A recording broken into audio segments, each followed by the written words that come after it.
Hey y'all. So this is an impromptu live. I just felt called to share this on my channel um, as this week has been a little bit heavy. Um, just for any of those of you out there who are dealing with grief. Um, yeah, this week has been heavy for me. I have been dealing with a lot of grief. Um, and just wanted to share that if you're going through this, you're not alone.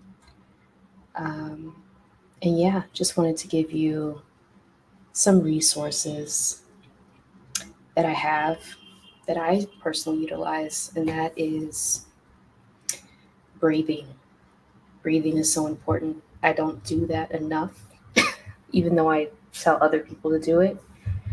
That's still one of the things that I struggle with is to breathe deeply, breathe intentionally, and really rely on the power of my breath to get me through difficult emotions like grief.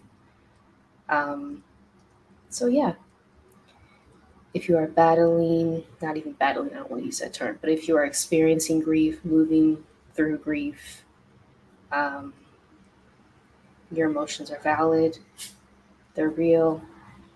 This is always kind of a difficult week for me. This is the week of my dad's birthday, who passed away at 39, as well as my aunt's birthday, who passed away at 22. So I'm dealing with a lot of, hey, Mara. I didn't know if anyone would join, so glad to see you here. Thank you. Um, but yeah, I'm dealing with the feelings of premature death, which we know in the Black community, unfortunately, is such a huge issue.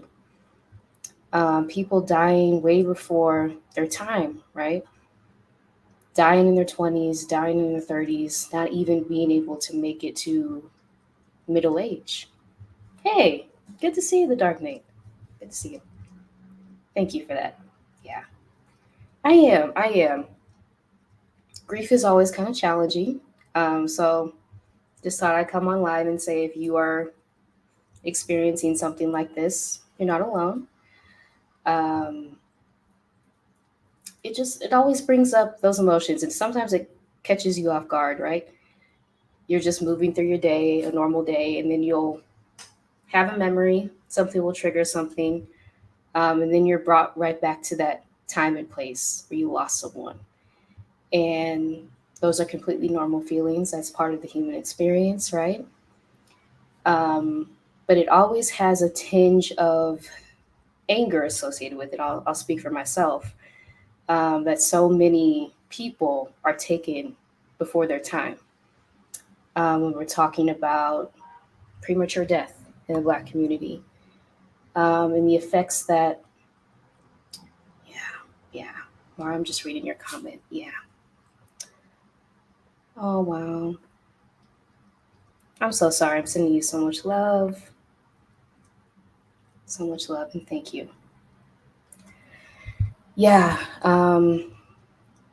it hurts. It stings. It stings even more.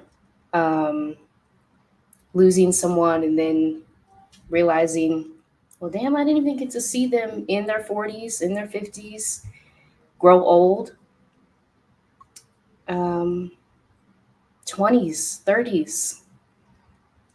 And I will speak just from being in the banking field, working on racial equity issues, which is a whole other topic. But doing things like wealth planning, talking about wealth planning. But the truth is, a lot of us don't even live to retirement age. So, how are we supposed to do all of this? You know, when we're seeing, like I saw my dad pass away at 39. I was I was still a baby basically when my aunt passed away at 22, but these are real things. Premature death in the Black community is real. And systemic racism is to blame. It really is. These are not natural occurrences, and that's why it makes me so angry. Because it's not supposed to be like this. We don't come to Earth and we're only supposed to live 20 years. It's too much of a pattern, and it's really infuriating. And that adds another level of grief. So if you are experiencing that, if you can relate to that, if people in your life have died, passed away before growing old, it's so real, and it's an experience, unfortunately, a lot of us have that we shouldn't have to experience. Um, we don't get to see people retire a lot. We don't get to see people get to that age. So all of this talk of waiting until retirement to do X, Y, and Z, it's like that's not the reality for a lot of us. And that kind of brings me to something amazing Alicia Renese talks about all the time is joy. It's prioritizing joy right now. Because so many of us pass away prematurely.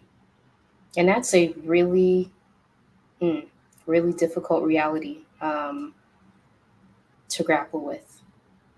And it shouldn't be that way. It shouldn't. The effects of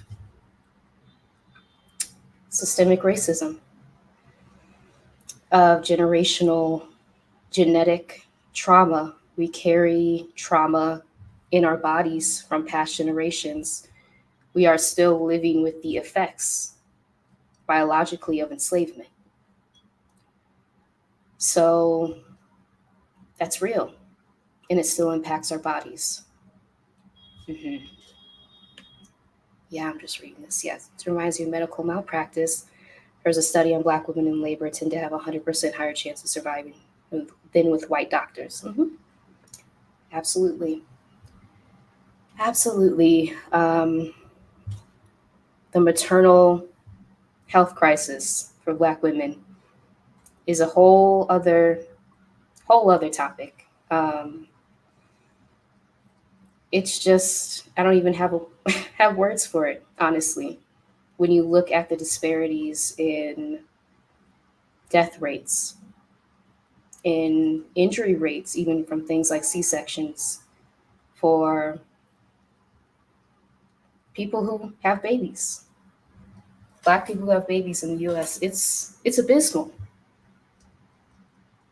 and it feels like it keeps getting worse, right? So we keep having to experience this grief, these levels of grief from so many different directions.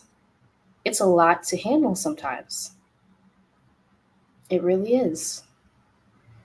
So I'm on this live just to give y'all, someone else is experiencing grief this week if you are too. And some of the things that I've been doing, trying to do, not always been successful, breathing, kind of coming back into my body. Embodiment is really important to reconnect with what you're feeling, center yourself, invite breath in, be easy on yourself, be gentle, rest. Rest is very important in grieving. And the fact that we're only given like maybe 2 days, if we're lucky, in the US, depending on what job you have, for bereavement, and it has to be a certain family member, as if you can't feel grief for someone in your extended family. That's that's just evil to me. It really is. Because I don't know how anyone else can tell you who you're supposed to grieve and for how long that takes, as if there's a limit to grieving. So all of these systems are trash. We deserve time to rest. We deserve time to heal, grieve, in community. Thank you, Mara. And yes, just wanted to pop on here and say you're not alone. The grieving process is real. Sometimes it can just come out of nowhere. You're fine for the whole day, and then a memory comes up and you remember something about someone, what someone said, what someone did, the times you had with them, and then you're brought right back to that place. And that's completely normal. Um, like I said, yeah, I just wanted to come on because this week is kind of difficult for me grieving my dad and my aunt. Both of their birthdays are this week. My dad passed away at 39. My aunt passed away at 22. Um, so yeah, just grieving that. Yes, yes. Just reading the comments here. I really didn't think anyone would join, so thank y'all so much for joining. And if this resonates with you, please feel free to leave me a comment. Um, I read all my comments, try to respond to as many as I can. But I greatly appreciate your support. I just want to leave you with the message: you're not alone if you're grieving. Bye, y'all.